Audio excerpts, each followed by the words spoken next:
Okay, so Hussein says, is there any ranking benefit to adding Google AMP technology or similar to our money site? I have found absolutely zero benefit from doing that. I've done it across a couple of sites just to see what would happen, and I got nothing from it. No benefit whatsoever. Again, I don't know if that's across the board, but specifically for like tree service stuff, it didn't help at all. So I don't know. Any comments on that? Yeah, what happens is Google came with Core Web Vitals, which did away for the need for AMP. Okay. I mean, they released it, and so you're supposed to take care. Which what was it? Page is a page experience algorithm. There's so many to keep track of, guys. So there's a specific algorithm for that, and it is a small ranking factor, taking other things in your niche into account, and then other websites on the web into account. Is it a huge boost?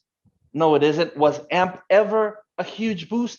Initially, it was, and as time went on and people started implementing it, then it's like anything else. For Google, or for you to get rhythm and action in Google, you have to stand out. And you have to be different in some kind of way. Why? Because you're feeding a data hungry beast. And if you're simply feeding it the data that it already has, there's no reason for Google to pay attention to you, to your project, to your website, or to anything that you're doing. This is why we go above and beyond. So we add schema, and then we tune the content, and then we hit it with link building. I mean, on the website, the on page is right. We silo. We go deep into the silo. We feed it more information about our entities. We claim our footprint and say, this is our tier one branded. This is everything that's about it. We link build into that. We go and tune now the content that's in all of these tier one properties on the G site, in your GMB. If you have a local project, you can go and tune your content in the GMB in a specific manner so that it works even better. So why tune the content? Because what you're writing as content is unstructured data, meaning that the bot has to come in and understand what it is that you're trying to say. It takes those words and it brings them down to computer code.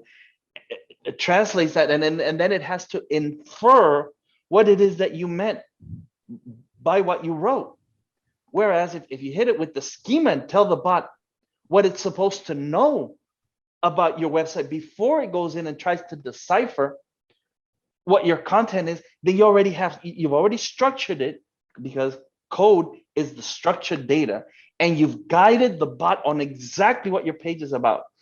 And then you've gone to the content and you've guided the bot through entities, because the way that it starts is very simple grammar, and it pulls the entities to try to determine through all of the entities on that page. And remember that everything on the web is an entity. Through all of those relationships, it goes and compares that to what it has in the database to see how well, what it is that you've done to give it new information about this entity that it probably already knows just about everything about.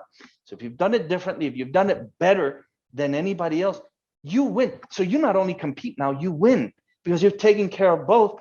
And then on another end, and I can't go really deep into this, we're feeding it infinity power. We're pushing infinity power into everything that we do. So over time, it just creates this exponential effect where it just goes wham, and it mushrooms, and it is that snowball rolling downhill and gathering momentum and getting bigger and bigger and bigger. All of that to say, this is one small part of all of that you have to do. So focusing on Google AMP only, it's not going to help you. Or focusing only on page speed, it's not going to help you. Let me tell you why. You can have a website that hits 100 and it's in the top 5% across the web. And if nobody's visiting your website, it sucks.